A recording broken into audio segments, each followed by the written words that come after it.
지금까지 바울은 수많은 도시를 찾아왔고 성도들을 만났으며 또 교회가 세워지고 그 도시와 교회와 성도들의 이별들이 많았죠. 그런데 이 고린도를 떠날 때 바울의 심정, 또 고린도를 떠나는 그 수없이 반복되는 이별의 일부였으면 하나에도 불구하고 이 고린도를 떠나는 바울의 이별은 좀 달랐어요. 지금까지 수많은 이별들과 좀 달랐어요. 왜냐하면 지금까지는 복음을 좀 전하다가 이제 교회가 좀 세워질만 하면 어김없이 박해가 찾아왔고, 그 박해 가운데 이 바울은 본인을 생명을 보호하든지 아니면 교회를 보전하기 위해서 급히 밤중에 그 도시를, 그 지역을 떠나고 도망가고 그리고 사라져야 했기 때문에 말 그대로 이별이었죠.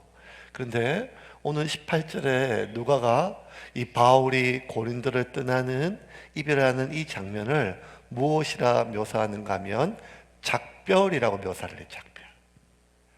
작별. 그러니까 바울이 처음으로 이제 급히 떠나는 것이 아니라 고린도 안에 박해가 사라졌던 이 시점 속에서 이제 언제쯤 내가 이제 고린도의 사역이 마무리가 되고 데살로니가와 그리고 그쪽에 보내는 편지들과 이 모든 사역들이 마무리될 것 같다.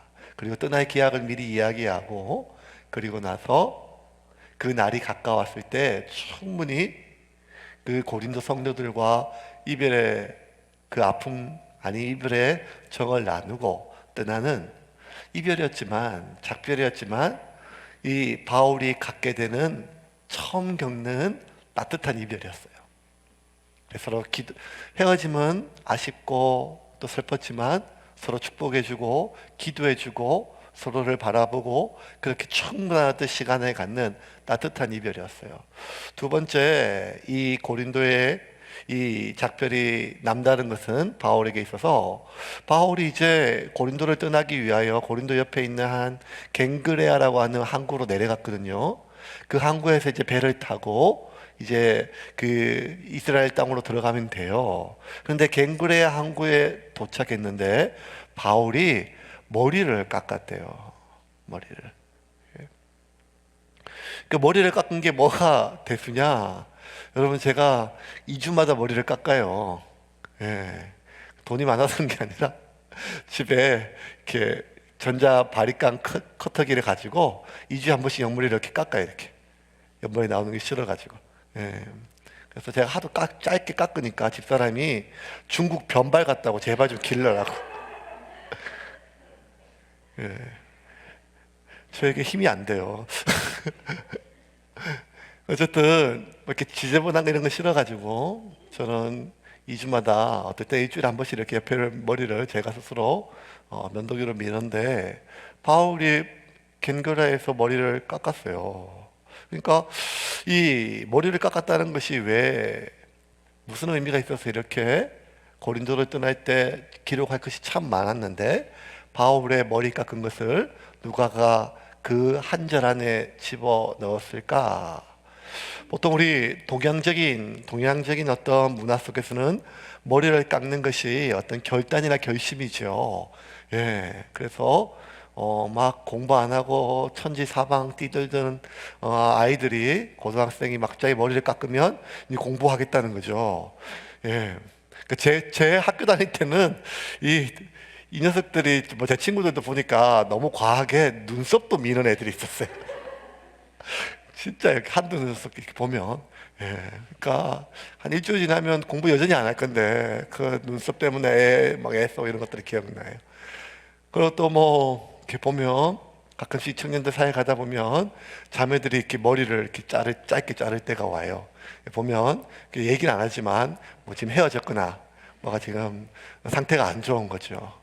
그래서 막 한동안 연구를 해봤어요. 아니 왜 여자들은 자꾸 머리를 자를까 마음이 속상하면, 그랬더니만 목을 자를 수 없으니 머리를 자른다고 이렇게 얘기할 정도로 어쨌든 이 동양적인 사고와 문화 속에서는 머리를 자르는 것이, 머리를 깎는 것이 결단과 어떤 결심을 하는 거죠.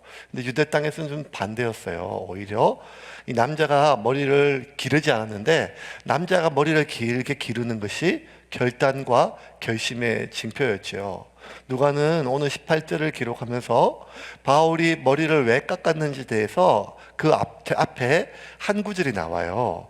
바울이 일찍이 서원한 것이 있어. 18절 다시 한번 볼까요? 18절입니다. 같이 읽겠습니다. 바울은 더 여러 날 머물다가 형제들과 작별하고 배 타고 수리아로 떠나갈새 브리스길라와 아굴라도 함께하더라. 바울이 일찍이 서원이 있었으므로 갱그리아에서 머리를 깎았더라. 바울은 일찍이 서원이 있었으므로 갱거레아에서 머리를 깎았더라. 서원이 있었대요. 서원. 그러니까 어떤 서원인가 하면 이 나시린의 서원이었죠. 머리를 길게 기르는 서원은 나시린의 서원이에요. 우리가 잘 아는 것처럼 나시린은 나자르, 구별하다, 드리다 뭐 이런 뜻이거든요. 그래서 하나님 앞에 내 삶을 구별하여 드린다라고 하는 그런 나시린 있죠. 우리가 기억에 남는 대표적인 나시린이 누군가 하면 삼손, 뭐 제사장들 뭐 이런 것도 나시린이죠. 근데 이 삼손 태어날 때부터 나시린으로 들여진 사람도 있고, 제사장처럼 한 평생 전체를 나시린으로 종신 서원이 있고요. 아니면 일정 기간, 내가 일정 기간 뭐 1년이나 몇 개월, 아니 요번 무슨 어떤 기간 동안 내가 하나님 앞에 특별하게 내 자신을 구별하여 드린다고 하는 일정 기간의 나시린 서원이 있어요. 그러니까 지금 바울은 고린도에서 머무는 그 18개월 동안 자신을 하나님께 나시린으로 드리기를 서원했던 거죠. 그리고 고린도를 떠나면서 그 서원을 이제 종결하고 이제 머리를 자르고 가는 것이죠. 그러면 아니, 나시를 하면 나시린이 서원되면 뭐 대표적으로 머리를 자르지 않고, 삭도를 대지 않고, 머리 자르지 않고, 두 번째 포도주나 독주를 마시지 않고, 세 번째 시체와 같은 부정한 것을 접촉하지 않는 것. 그래서 이렇게 거룩하고 구별된 몸으로 내가 내 하나님의 내 몸과 내 삶과 내 인생을 드린다, 뭐 이런 것들이 나시리는데, 왜 굳이 바울이 지금까지 1차, 2차 수많은 도시를 있었거든요. 그런데 고린도에서 유독 왜 자신의 삶을 나시린으로 드렸을까요? 그러니까 뭐 부정한 걸 만지지 않고 뭐 고생하고 뭐 이런 불편한 이런 정도가 아니라, 포도주 마시는 정도가 마시지를 못하는 정도가 아니라, 이 바울은 여러 날 자지도 못하고 먹지도 못하고 마시지도 못하고 온갖 모욕과 비난과 수많은 박해, 채찍에 맞고 몽둥이에 맞고 돌에 맞고 그 수많은 그런 고난을 겪으면서도 바울의 모든 삶은 오직 주님의 복음을 전하고 주님의 십자가의 죽음과 부활을 전하고 하는 그 교회를 세워가고자 하는 그 일에 자신의 삶을 진짜 관제와 같이 하나님께 드렸던 삶이거든요. 평생을. 나의 달려갈 길을 다 마친 그의 인생의 죽음을 앞둔 그 순간에조차 바울의 고백이 내 평생의 삶은 하나님께 태워지는 정도가 아니라 관제, 부어지는 제사. 이 말은 마지막 피 한 방울까지, 마지막 땀 한 방울까지, 마지막 눈물 한 방울까지도 내가 다 짜내서 관제와 같이 내 평생의 삶이, 다메섹에서 예수님 만난 이후에 내 모든 삶은 하나님께 드려지는 산제물이었다라고 하는 것이 바울의 마지막 노년의 죽음을 앞둔 유언의 고백이었거든요. 그런데 왜 굳이 바울이 나시린으로 고린도에서 서원을 했을까요? 바울이 고린도에서 하나님께 나시린으로 서원을 한 것에 대해서 많은 학자들이 여러 가지 얘기를 하지만, 대부분들은 이렇게 얘기해요. 특별히 우리 백주년 기념교회 이재철 목사님은 이 본문을 깊이 있게 묵상하면서 왜 나시린으로 고린도에서 바울이 하나님께 자신을 드렸을까? 누구보다 하나님 앞에 자신을 드렸는데, 갈라디아에 보내는 교인들에게 보내는 편지에서도 이제 내가 그리스도와 함께 십자가에 못 박혔나니 그런즉 이제는 내가 사는 것이 아니요 오직 내 안에 예수께서 사는 것이라. 그러니까 이제 내 삶은 없다는 거예요. 내 개인적인 삶은 없고 내 모든 삶은, 내 인생은 나는 하나님을 위해서 살아가는 재물이라고 그렇게 고백했던 바울이 왜 고린도에서 나시른으로 하나님께 소원했는가? 이 나시른으로 고린도에서 바울이 했던 소원은 하나님 앞에 내가 내 삶과 내 생명과 내 모든 것을, 내 몸을 하나님께 드립니다. 하나님께 헌신을 다짐하고 하나님께 보여드리고 하나님께 올려지는 그런 소원보다는 바울 스스로 자기 자신을 위한 소원이었다는 거예요.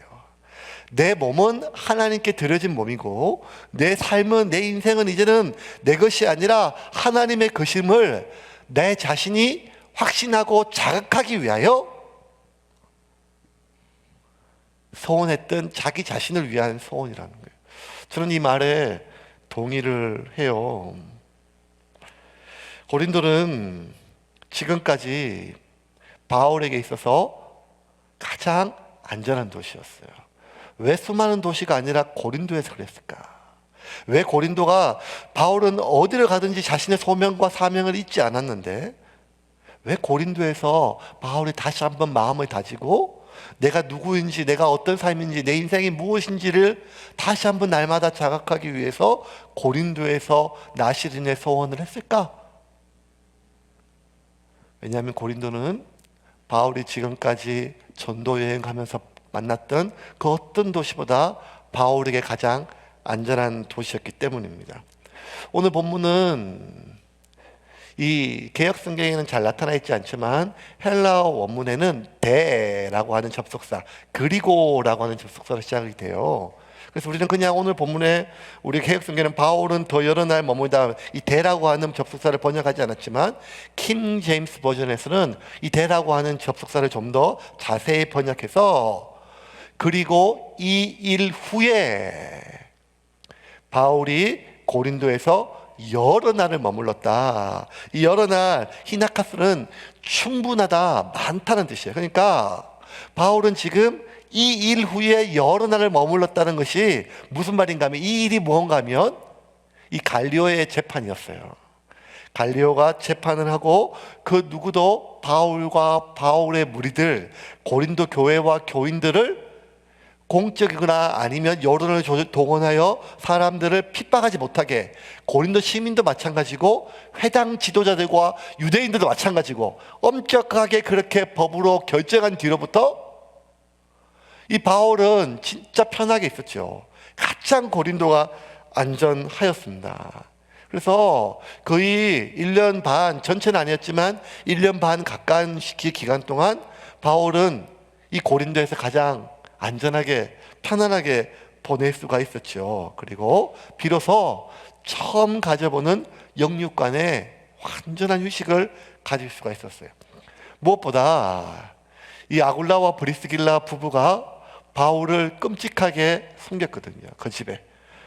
우리가 좀 한참 전에 설교했지만 여러분 기억나실 거예요. 아굴라와 브리스길라 이 부부가 이 로마에서 그렇게 안정적으로 수입을 얻고 있다가 추방되고, 그리고 고린도로 와서 자리를 잡기 위해서 얼마나 애를 썼을까요? 자리를 잡았어요. 악착같이. 어느 정도 자리를 잡는 시점에서 바울이 떠나자 바울을 섬기기 위해서, 아니면 바울과 함께 하기 위해서 아굴라와 브리스길라가 바울과 함께 고린도를 떠나요.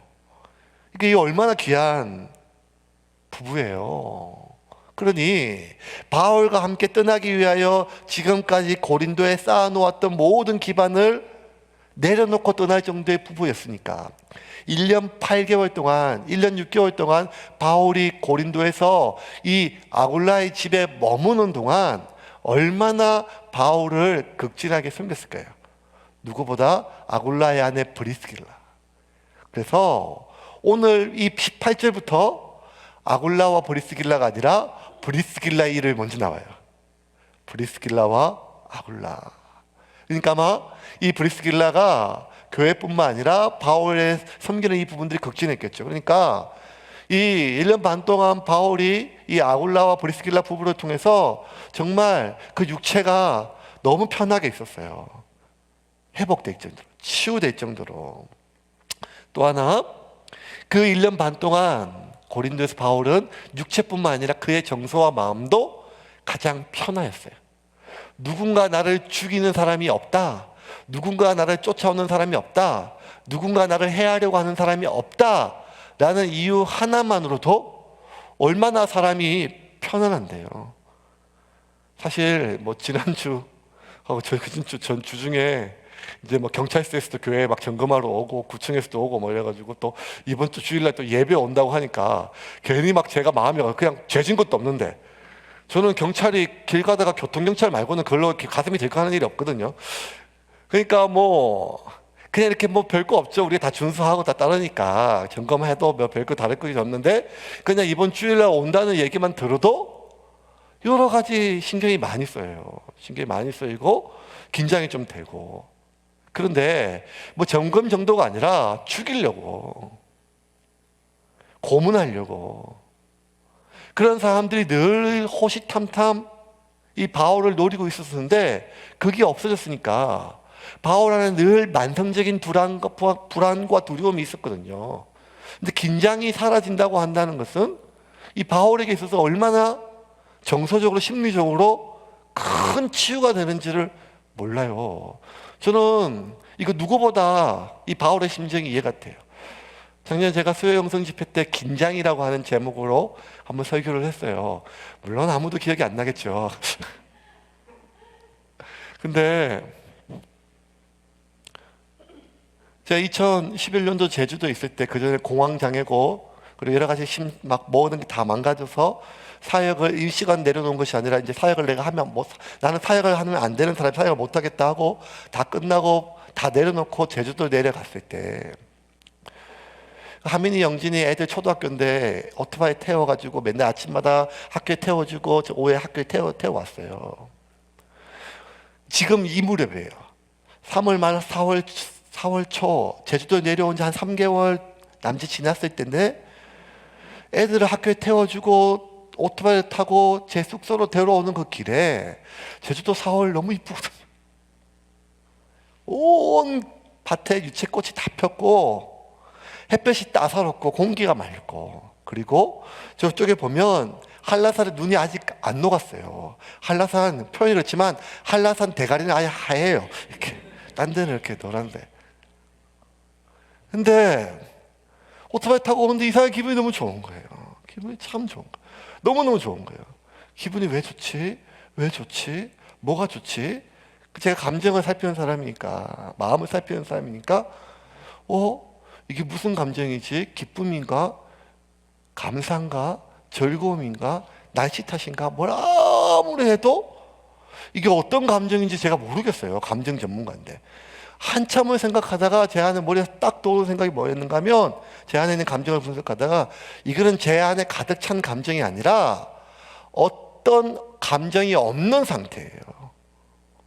뭐가 없는 상태인가 하면 긴장이 없는 상태라는 거예요. 그걸 깨닫는 순간 너무 그냥 마음이 무너졌어요.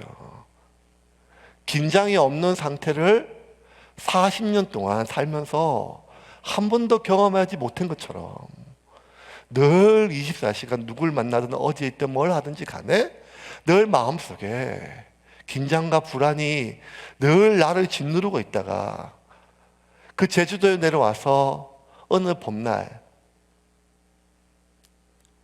내 안에 더 이상 긴장이 느껴지지 않는 그 상태에 제 안에 긴장이 없는 것이 이렇게 좋은 거구나. 행복하지 않아도, 즐겁지 않아도, 재미가 없어도, 뭐가 딴 게 없어도, 내 안에 긴장과 불안만 없어도 내 안에 지금까지 내가 경험해보지 못한 이런 깊은 평안이 있구나 하는 순간, 지금까지 내가 왜 그렇게 긴장하고 불안하며 살았을까 하는 그러한 서러운 마음 때문에 그날 좀 많이 울었던 기억이 나요. 분명한 것은 2011년 4월 봄날, 날이 좋은 어느 날, 그 날은 제 삶의 변곡점이었어요. 그리고 치유가 시작되는 날이었어요. 바울에게 있어서 고린도는 그랬어요. 늘 한 대짬 험한 데 자다가 따뜻한 깨끗한 잠자리에, 그리고 늘 험한 음식 먹다가 제대로 음식도 못 먹다가 늘 극진히 보살펴주는 브리스길라의 오발 먹으면서, 그리고 무엇보다 더 이상 나를 죽이려고 호시탐탐 나를 쫓아내려고 나를 노리는 사람이 없다고 하는 그 긴장과 불안이 사라지는 순간, 바울은 1차, 2차 수많은 전도 여행에서 얼마나 많이 매질당하고 먹지 못하고 자지 못하고 강도당하고 파손당하고 몸과 마음과 영혼이 다 만신창이가 됐는데 바울이 치유가 되기 시작했어요. 몸과 정서와 마음 전체가. 어쩌면 바울에게 고린도는 가장 안전한 공간이었어요. 그리고 바울에게 늘 지근거리에서 그를 돌봐주는 아굴라와 브리스길라는 가장 안전한 사람들이었어요. 가장 안전한 공간에서 가장 안전한 사람들과 함께 바울의 몸과 마음과 영혼은 치유되고 회복되었고 평안하였죠. 그런데 그 어떤 공간보다, 어떤 도시보다 가장 안전한 공간, 가장 안전한 도시 고린도에서, 그 어떤 사람보다 가장 안전한 사람들 아굴라와 브리스길라 품 안에서 바울은 왜 자신이 나시린으로 하나님께 드려지는 나시린의 소원을 하였을까요? 바울이 가장 안전하고 가장 편안한 이 공간과 이 사람들과 관계 안에서 내가 누구인지를, 내 삶이 무엇을 위한 삶인지를 잊지 않기 위해서 하나님께 다시 한번 마음을 다지기 위하여 나시린으로 소원을 하였죠. 내 삶은 이미 나는 십자가에 못 박혀 죽었고, 이제부터 내가 사는 것은 내가 사는 것이 아니라 내 안에 그리스도께서 사는 것이다. 나는 죽고 날마다 내 안에 그리스도께서 살아야 함을 날마다 내 자신이 깨닫고, 날마다 나를 지켜보는 사람들 역시 나를 그렇게 여겨주기를 바랬던 거죠. 스님들이 아침마다 머리를 밀 때, 나는 도를 깨우치기 위해서 속세와 모든 연을 끊었지.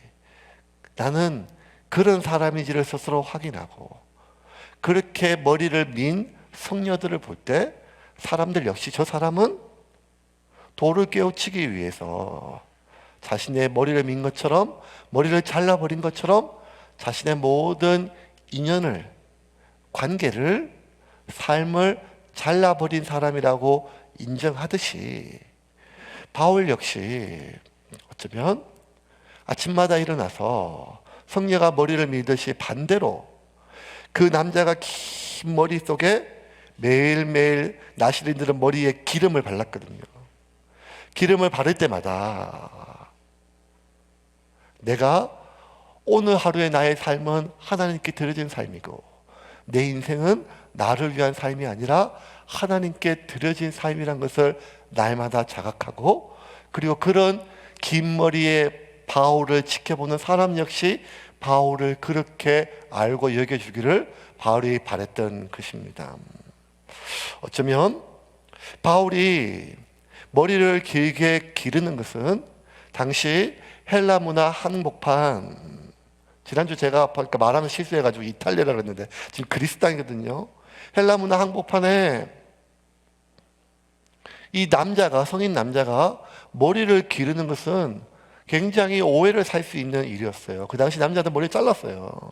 근데 어떤 남자들만 머리를 길렀는가 하면 성적 성정체성, 동성연애자거나 아니면 그런 동성연애자들에게 자신의 몸을 파는 남자들만 머리를 길게 기르고 그 머리를 가꿨어요.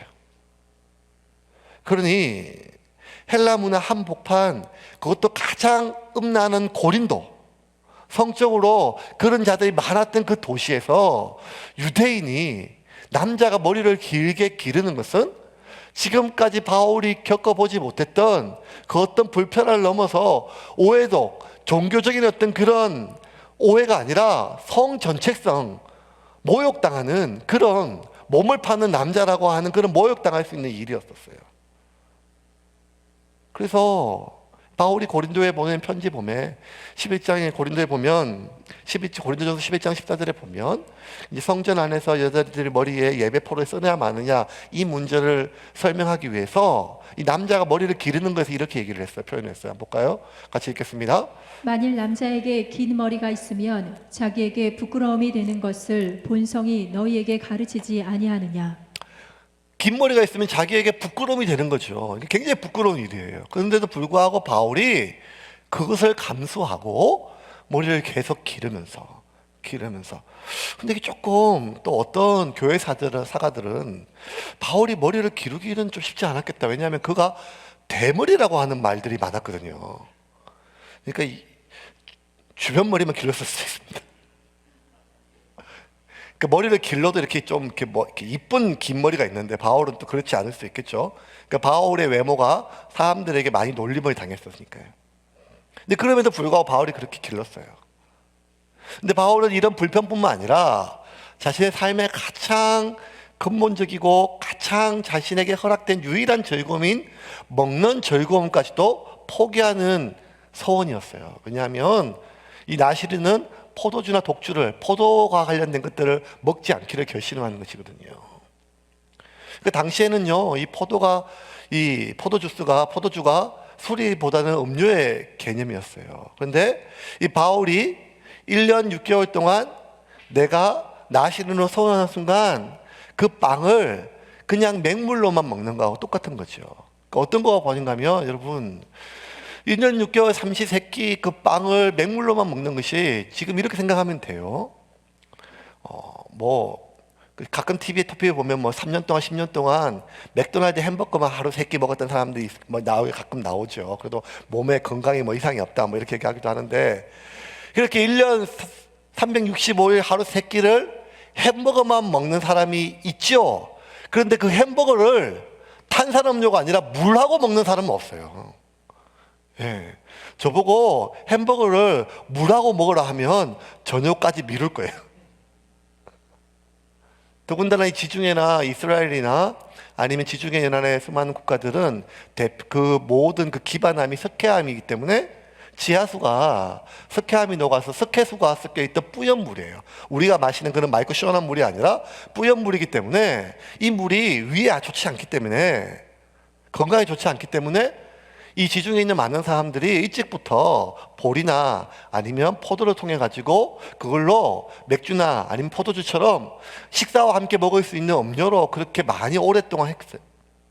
근데 바울이 지금까지 수많은 선도 여행 가운데 유일하게 제대로 음식을 먹을 수 있는 대접받을 수 있는 아굴라 집에서 브리스길라가 매일매일 해주는 맛있는 빵을 먹으면서도 그것을 맹물로만 계속 먹었다는 것이죠. 그 사람이 먹는 즐거움이 제일 큰데 그 즐거움을 스스로 끊는다는 것이 쉬운 일이 아니었어요. 더군다나 이거는 건강을 해치는 일이었어요. 계속 석회석 물을 계속 마시면 위에 탈이 나요. 위장병이 나요. 그런데 바울은 그 기간 동안 가장 안전하고 편안한 기간 동안 그의 육체는 편안했지만 그의 위는 가장 불편했어요. 그리고 이렇게 바울을 보고 자랐던 그의 영적 아들이자 동역자인 디모데 역시 에베소를 담임하면서 그가 에베소를 목회하면서도 그가 하나님 앞에 자신을 나시린으로 드리고 그 역시 음식을 먹을 때 빵을 먹을 때 포도주가 아니라 물로만 계속 먹으니까 이 디모데가 깊은 속병이 난 거예요.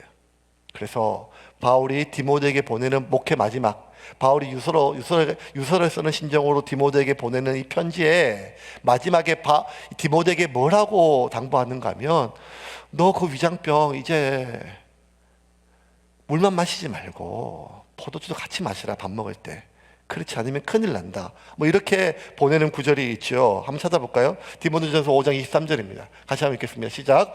이제부터는 물만 마시지 말고 내 위장과 자주 나는 병을 위하여 포도주를 조금씩 쓰라. 네. 또 이것 때문에 또 밥 먹을 때다 받아 이게 괜찮다 이 바울이 이게 아닙니다. 한국은 물이 좋습니다. 이렇게 물이 좋으니까 그리고 집집마다 정수기가 다 있으니까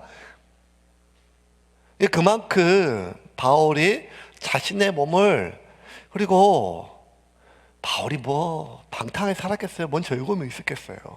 바울이 무슨 낚시를 했겠어요? 탁구를 쳤겠어요? 유일하게 그냥 사람이 밥 먹는 거, 그거. 근데 그 먹는 즐거움조차도 바울이 스스로 차단한 거죠. 왜? 내 삶은 나를 위한 삶이 아니라 하나님께 드려진 삶이란 것을 내가 잊지 않기 위해서요. 왜 바울은 이렇게 자기를 몰아붙였을까요? 왜 이렇게까지 했을까요? 그렇게 안 해도 그렇게 매맞고 욕 듣고 쫓겨나고, 그것도 모자라서 자기가 자기 스스로 손으로 일해서 먹는 것과 입고 자는 것을 벌고 누구 하나 패기지 않았는데도 그렇게 평생을 섬겼던 교인들한테도 돈만 밝히는 사역자라고 하는 오해와 뒷말을 들을 정도로 속상하고 서러웠던 바울이, 이렇게 하지 않아도 바울을 아는 사람은 다 알아요, 바울이 어떤 사람인지. 근데 바울이 왜 이토록 지독하게 사람들에게 동성애자와 몸을 파는 남자라고 오해를 받고, 그 유일한 산의 진미가 아니라 그 위장에 속병이 생길 정도의 그 뿌연 물로 빵을 계속 먹고, 그것도 한두 끼가 아니라 하루 3끼를 그렇게 다 먹으면서 자기를 몰아붙였는가. 바울은 내가 이렇게 하지 않으면, 내가 아무리 하나님 앞에 내 삶을 드린다고 결심하여도, 내가 하나님 앞에 내 삶을 드렸다고 내가 그렇게 선언하여도, 내 안에 있는 욕망은, 내 안에 있는 내 욕구는, 내 속사람은, 내 안에 있는 본성은 끊임없이 나로 하여금 하나님이 아니라 내 본성을 따라, 내 욕구를 따라, 내 욕망을 따라 살아가게 나를 이끄는 것을 알기에 이렇게까지 자신을 몰아붙이지 않으면 안 됐습니다. 바울이 고린도에서 그 타락한 도시에서 또 눈여겨본 것은 무엇인가 하면, 고린도 인근에 있는 올림피아에 4년마다 한 번씩 열리는 올림픽 경기와, 그리고 고린도 옆에 그 협지에서 열리는 이스트미아 그 체전을 위해서 많은 로마 제국 전체에서 건강한 청년들이 와서 훈련하는 모습을 봤을 때 숙연해졌어요. 복싱도 있었고 마라톤도 있었고 레슬링도 있었고 수많은 경기들이 있었거든요. 마치 권투 선수들이 체중을 조절하기 위해서 그렇게 먹는 것을 철저하게 줄이고 이를 악무는 것처럼, 마라톤 선수가 숨이 곧 끊어질 정도로 가슴이 터질 것 같은데도 불구하고 그 뜀박질을 멈추지 않고 이어가는 것을 봤을 때, 야, 저 청년들은 그 월계서 하나 입 갖고 그 제일 잘 뛴다, 제일 잘 싸운다, 제일 멀리 던진다, 그거 하나 박수 받기 위해서라도 저렇게 몇 년 동안 먹는 것, 자는 것, 입는 것 철저하게 절제하고 저렇게 훈련하는데, 내가 영원한 그 왕관 받아봐야, 그 월계수입 받아봐야 곧 썩고, 그 몇 푼 쥐어져 봐야 사람들에게 제일 힘센 사람이요 인정받아도 곧 지나갈 건데, 썩어지고 사라지고 기억에 사라지는 그 모든 것을 위해서 저렇게 애를 쓰는데, 나는 영원히 사라지지 않는 하나님의 영광이라고 하는 이 놀라운 것을 이야기하고 있는 우리가 저들보다 내 자신을 절제하고 내 자신을 하나님을 위하여 드리기 위하여 몸부림치는 일에 게을러서야 되겠냐. 그러면서 고린도에 보내는 편지에 바울이 이렇게 적었습니다. 같이 한번 볼까요? 고린도전서 9장 24절부터 27절 같이 읽겠습니다. 운동장에서 다름질하는 자들이 다 달릴지라도 오직 상을 받는 사람은 한 사람인 줄을 너희가 알지 못하느냐.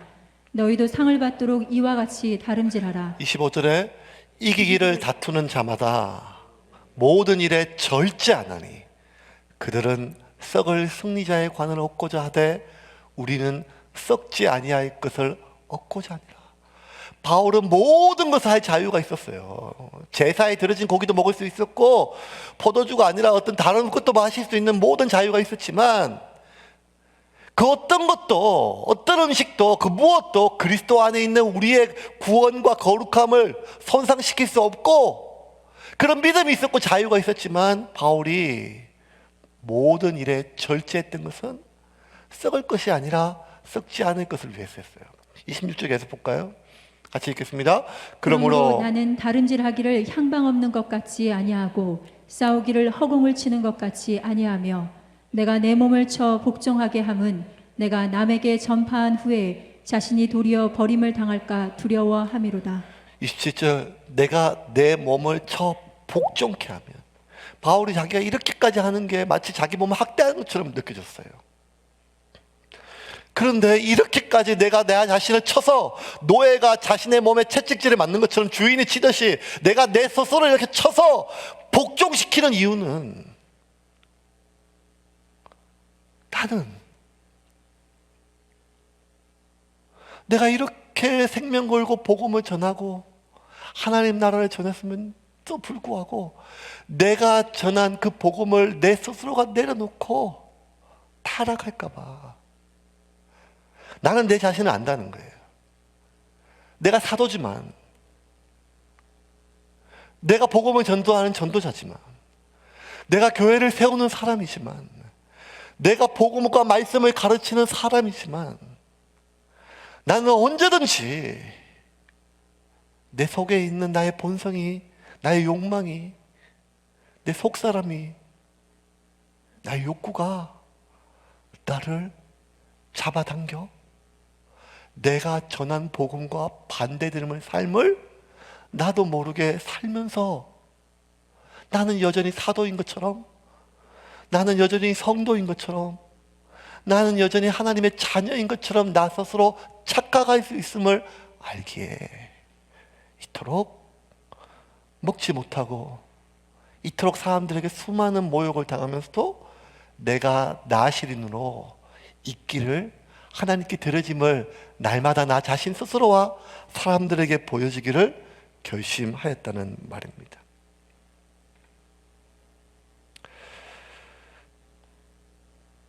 바울이 나시린으로 소원할 때 그의 머릿속으로 자신이 어디까지 타락할 수 있는지, 자신이 날마다 자기를 절제하지 않으면 이생의 자랑, 안목의 정욕, 이 모든 육신의 정욕에 어떻게 빠질 수 있는지를 떠올릴 때마다 떠오르는 인물이 누구였는가 하면 평생에 태어날 때부터 나신이었고 평생에 나신이었던 삼손이었어요.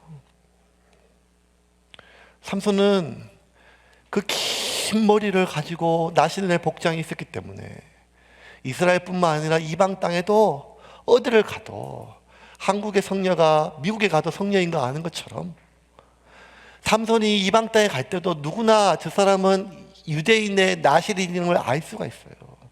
그런데 그 나시린의 긴 머리를 가지고 삼손은 자신이 그 나시린의 복장을 하고도 그 이방 땅의 사창가의 밤을 떠들어다니면서 그 탐닉했던 모습은 마치 누구나 다 할 수 있는 성녀의 복장과 성녀의 머리를 가지고 그 홍등가를 떠돌아다니고 그것을 탐닉하는 것처럼 모든 사람이 저 사람은 나시림에도 불구하고 왜 저렇게 사느냐 라는 것을 알 수 있고, 그것이 세상의 이치와 다른 것을 너무나 온몸으로 다가오지만 본인만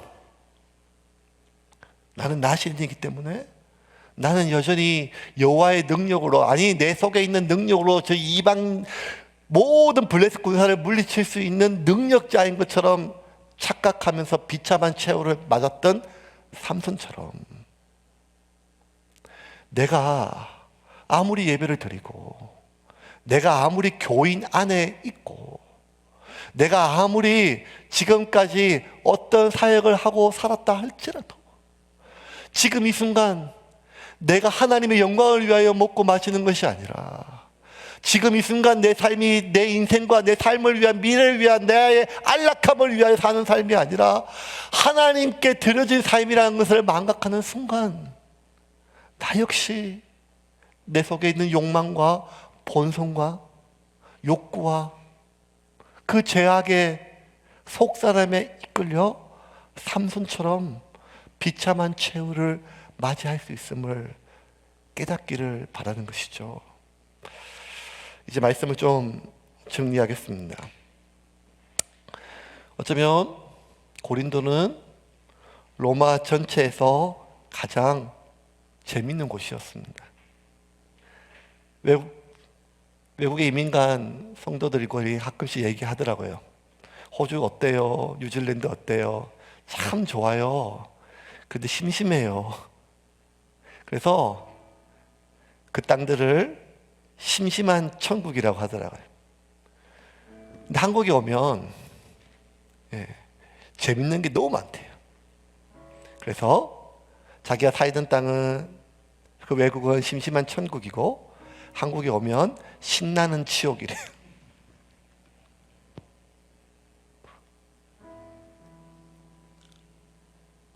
고린도는 가장 절곡이 많은 곳이었어요. 가장 문란한 곳이었어요. 근데 역설적이게도 가장 문란하고 가장 즐거움과 가장 재미가 적일 것이 많은 그 도시가 바울에게는 가장 안전한 도시였어요. 안전한 공간이었어요. 그리고 가장 안전한 관계에 있었어요. 그런데 가장 재미있고 가장 안전한 그 공간에 바울이 자신의 몸을 쳐 하나님 앞에 드려진 몸이란 것을 자기 스스로 날마다 자각하기 위하여 서운한 사실은,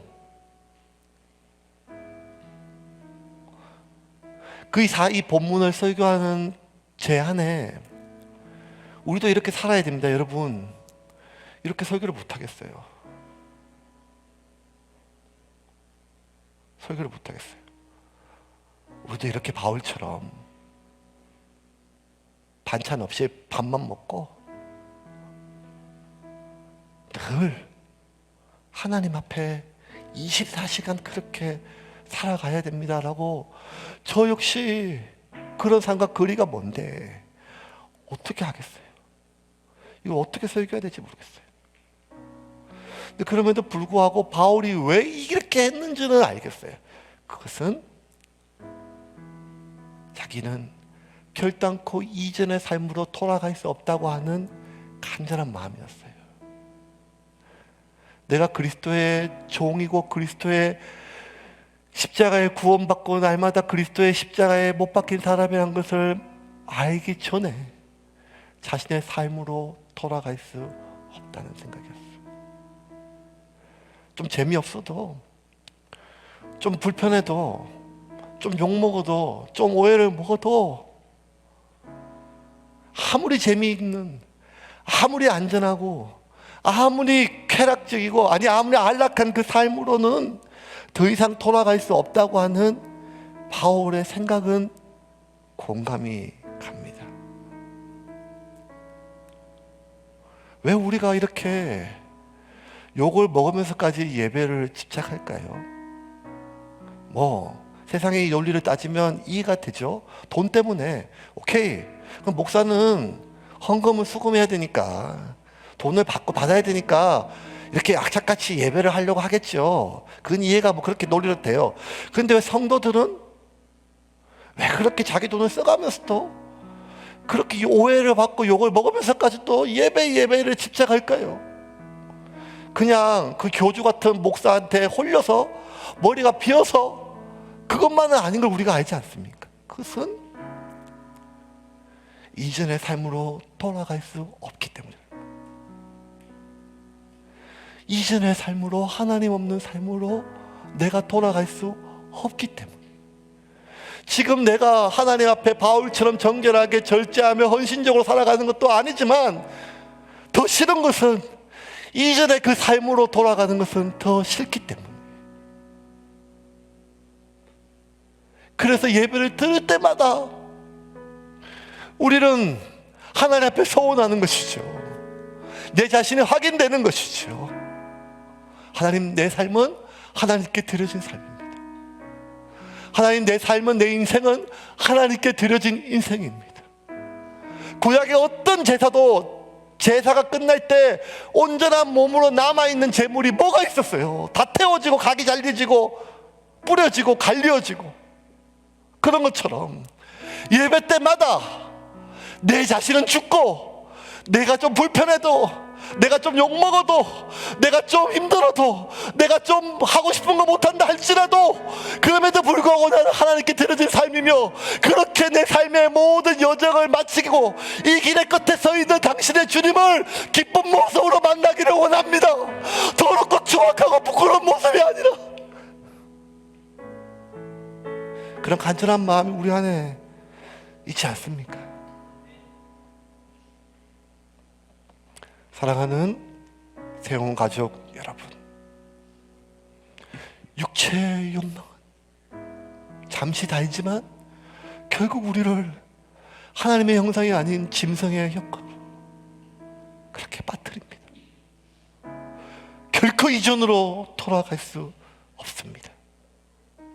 그러므로 오늘 드려지는 이 예배가, 그것이 가정이든 침대 위에든 핸드폰이든 모니터든 무엇이든지 간에 이 예배를 통하여 내가 하나님께 드려진 삶이라는 것을 다시 한번 서원하는 여러분의 산 제물이 되는 예배가 되기를 주님의 이름으로 축원합니다.